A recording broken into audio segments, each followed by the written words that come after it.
E nós vamos conversar com a professora de Ciência Política da Universidade Federal do Rio de Janeiro, do programa de pós-graduação e coordenadora do Laboratório de Partidos, Eleições e Política Comparada, Maíra Goulart.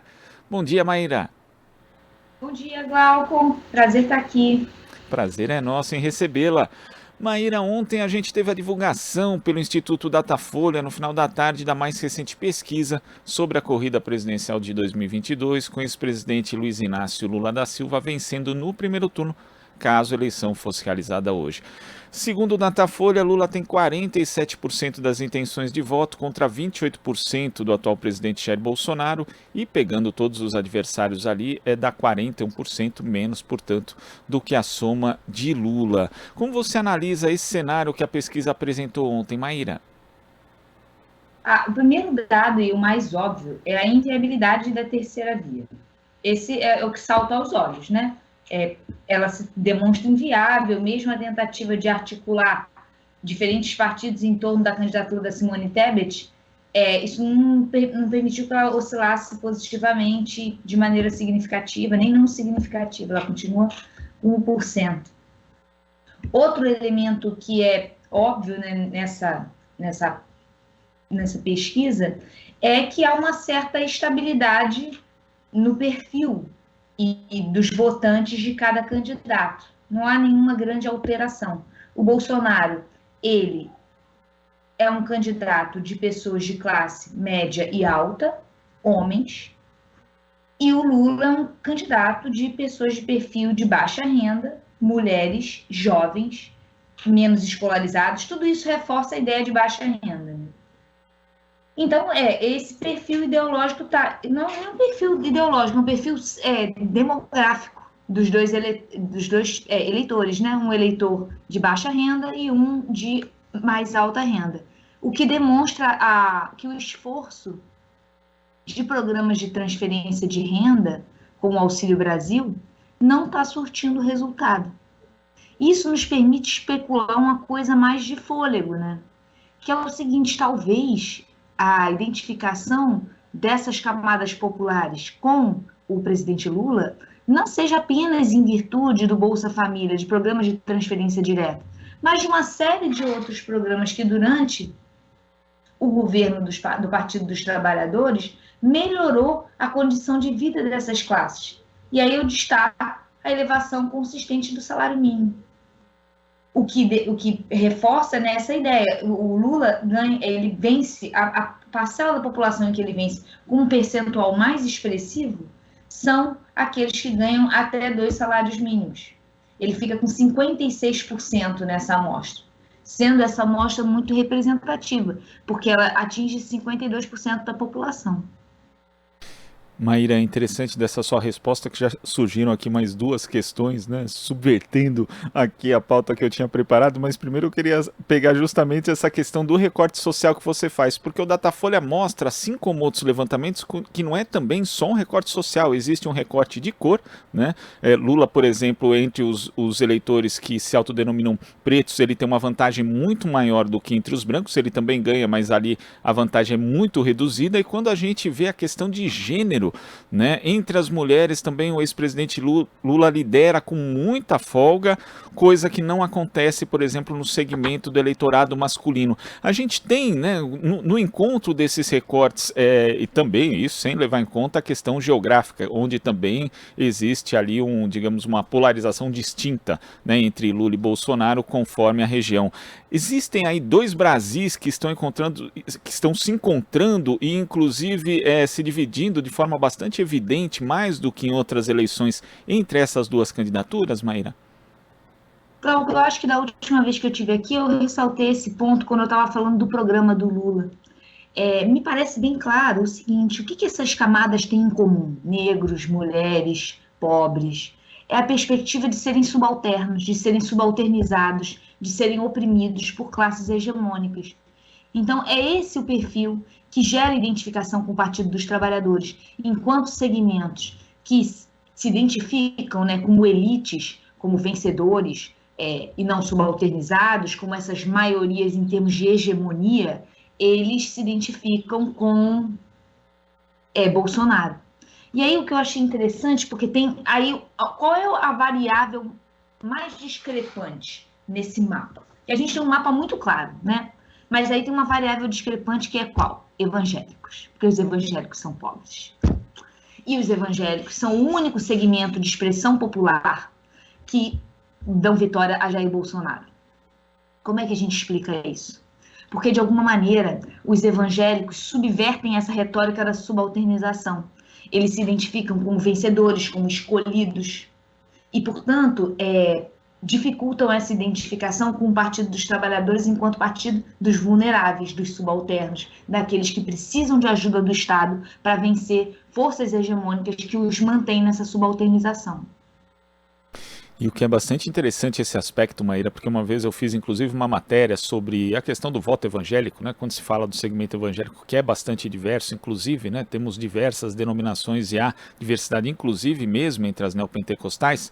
E um professor me dizia o seguinte: ele dava aula em 2 universidades diferentes e tinha ali contato com pessoas que trabalhavam no setor da limpeza, né? Uma, por exemplo, uma pessoa era evangélica, a outra era católica. A católica, no período de eleição, ela chegou e pediu para ele uma orientação sobre como votar e em quem votar, enquanto a evangélica chegou para ele sugerindo o voto no candidato dela. Então, eu acho que expressa exatamente isso, né? Existe uma politização de fato, a gente pode questionar a qualidade dessa politização, mas no segmento evangélico, entre os neopentecostais, existe esse nível e existe justamente essa não subalternização que você destaca, Maíra. Eu só não gosto de caracterizar os evangélicos como sendo uma população mais suscetível que as outras às pregações de seus líderes. Eu não acredito nisso. O que eu acredito é que, durante muitos anos, foi se gerando um pertencimento a partir da teologia do domínio, a partir da teologia da prosperidade, que, de alguma maneira, complexifica a identificação desses segmentos com as classes populares. Eles moram em lugares de classe popular, mas eles se veem de uma maneira diferente, se veem como escolhidos, se veem de alguma maneira melhor do que os outros, que não são povo de Deus. Não sei se você já percebeu isso. E é essa crítica à subalternização que os coloca com maior potencial de identificação com os discursos de Bolsonaro, porque ele reforça essa ideia de família tradicional, de tradição. Toda tradição, né, ela, de alguma maneira, se conecta com a hegemonia. Então, se a gente pensar na família tradicional, a família tradicional deixa pessoas de lado. Quem não se enquadra nessa família tradicional é subalternizado por quem se enquadra na família tradicional.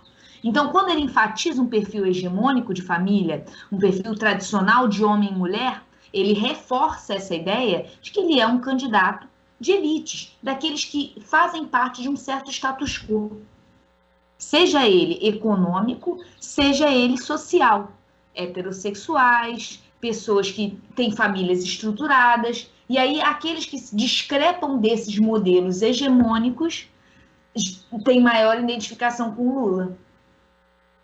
Agora, Maíra, pegando outro aspecto que você abordou na sua primeira resposta, né, a questão da terceira via com a Simone Tebet. A terceira via que a gente pode comparar mais ou menos com aquele personagem do Roque Santeiro, a viúva porcina, que foi Você Nunca Ter Sido. Mas ainda assim, Simone Tebet teve uma cobertura aí bastante generosa por parte da mídia tradicional e, como você mencionou, tem um suporte de partidos importantes no cenário tradicional político brasileiro, mas mesmo assim ela não consegue decolar, assim como outros nomes que foram testados nesse campo também não conseguiram, pelo menos em termos de pesquisa, se tornarem representativos. Isso mostra também uma mudança de estrutura no cenário político brasileiro, já que outros candidatos nessas mesmas condições em eleições passadas teriam aí digamos, um percentual muito maior nas pesquisas do que tem Simone Tebet e do que tiveram outros postulantes dessa terceira via? Perfeito. Isso é outra coisa que a gente já conversou. O que isso demonstra é que as elites políticas tradicionais, os partidos tradicionais, PSDB, MDB, PDT, eles não conseguem canalizar o antipetismo.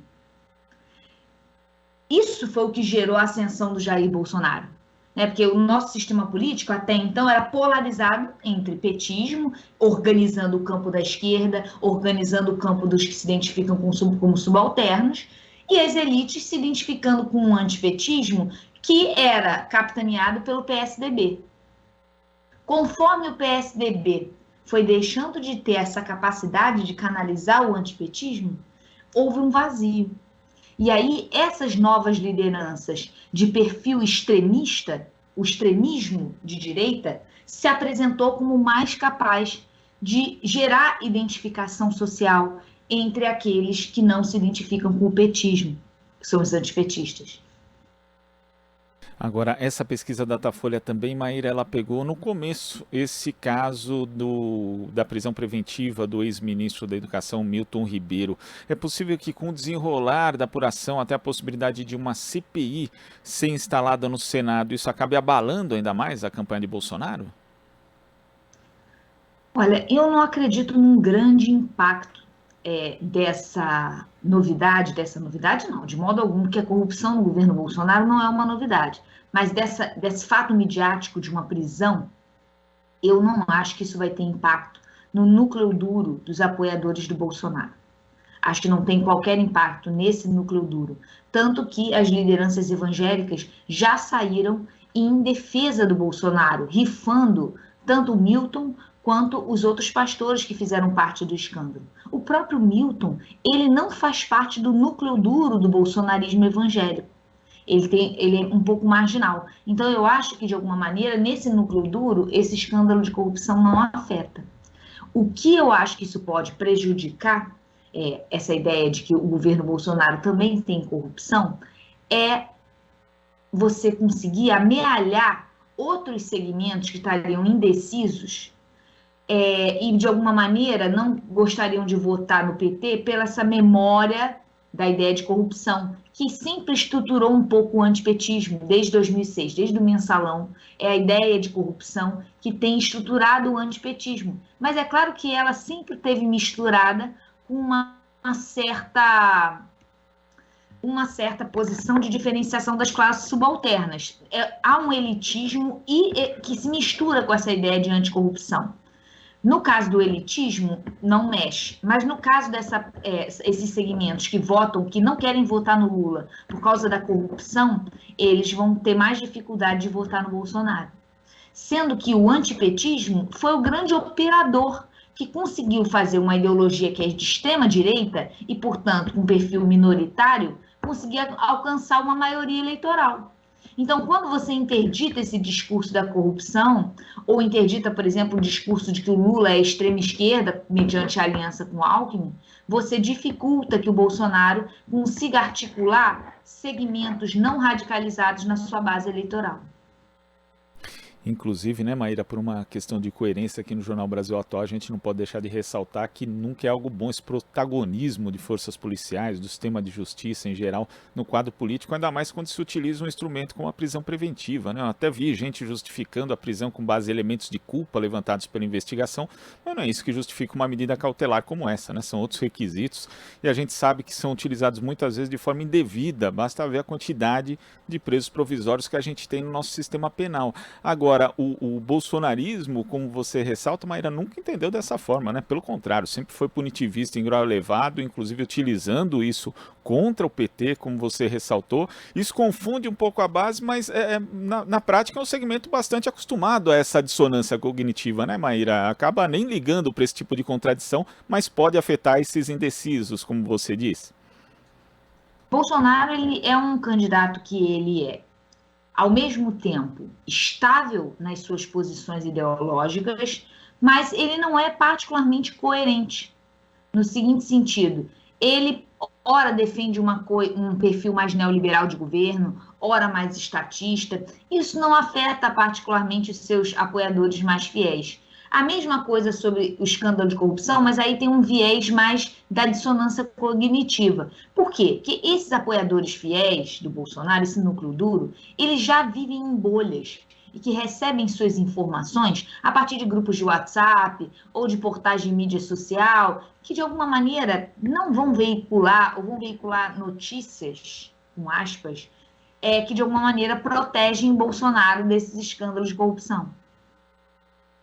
Agora, a pesquisa também mostra, Maíra, uma relativa estabilidade, né? Quando a gente pega, pelo menos, a série histórica recente. E é uma estabilidade que se dá a 100 dias da eleição, com uma liderança folgada para o ex-presidente Lula. A partir desse momento, é possível prever, até pelo que a gente já conhece em relação ao bolsonarismo, o que vai acontecer na campanha de Jair Bolsonaro até o primeiro turno? É, uma série de cientistas políticos mais capazes do que eu nessa questão de fazer probabilidade estatística, de alguma maneira estão apontando para uma certeza de uma vitória da ordem de 70%, segundo uma pesquisa do professor Jairo Nicolau, que foi meu professor lá do IES. Eu não trabalho com previsão, porque eu acredito que essa estrutura bolsonarista e dos populismos de direita, de demonização em reta final, através de grupo de WhatsApp, ela sempre tem algo de imprevisível. Outra coisa que me parece imprevisível é o posicionamento da mídia tradicional e das elites tradicionais, elites econômicas, elites sociais, né, o mercado financeiro, a mídia tradicional. Quando na reta final o presidente Lula estiver muito bem nas pesquisas ou a sua vitória muito consagrada, eu não sei se vai haver um medo por parte dessa mídia tradicional e das elites tradicionais de que uma vitória acachapante do Partido dos Trabalhadores pode gerar uma confiança por parte do PT e dos sua entourage de um governo que conteste os privilégios dessas elites tradicionais.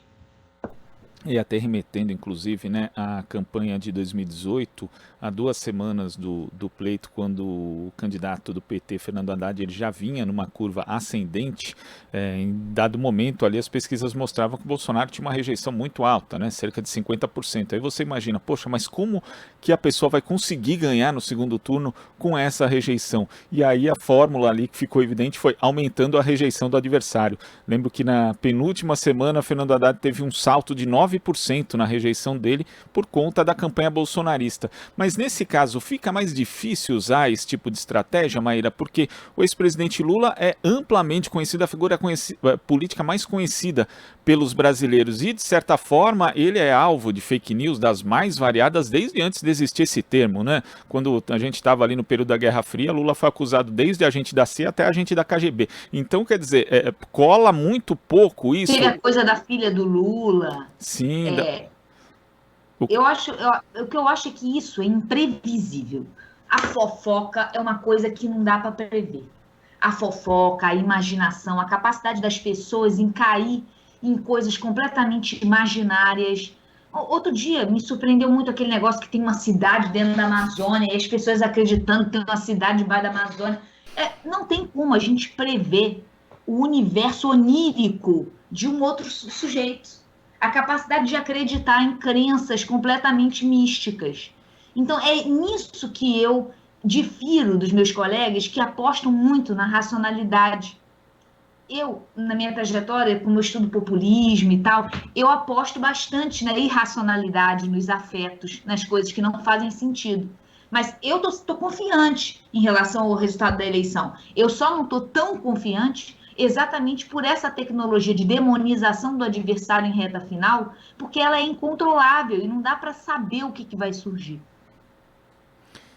Ou seja, é uma confiança, mas uma confiança com o pé atrás, Maíra, porque de fato, né, e o afeto sempre pertenceu, na verdade, ao processo eleitoral. A gente vê o componente emocional, inclusive, sendo decisivo, principalmente em situações de segundo turno. Perfeito, o afeto faz parte, os afetos, eles geram identificação. As pessoas não se identificam. Essa ideia de que as pessoas votam com o bolso. Eu não concordo, tem mais coisas do que o bolso. Consumir nunca é só consumir. Consumir gera uma sensação de empoderamento, gera um sentimento de identificação com classes elites, gera lealdade. São vários sentimentos que se estruturam a partir do dinheiro, de vínculos e tal associativos que a gente não pode desconsiderar. E essa possibilidade das fake news mobilizarem tudo isso, porque nós temos pessoas com estratégias muito consolidadas e que aprenderam a fazer isso ao longo dos últimos anos, eu acho que isso tem um elemento de imprevisibilidade nas eleições.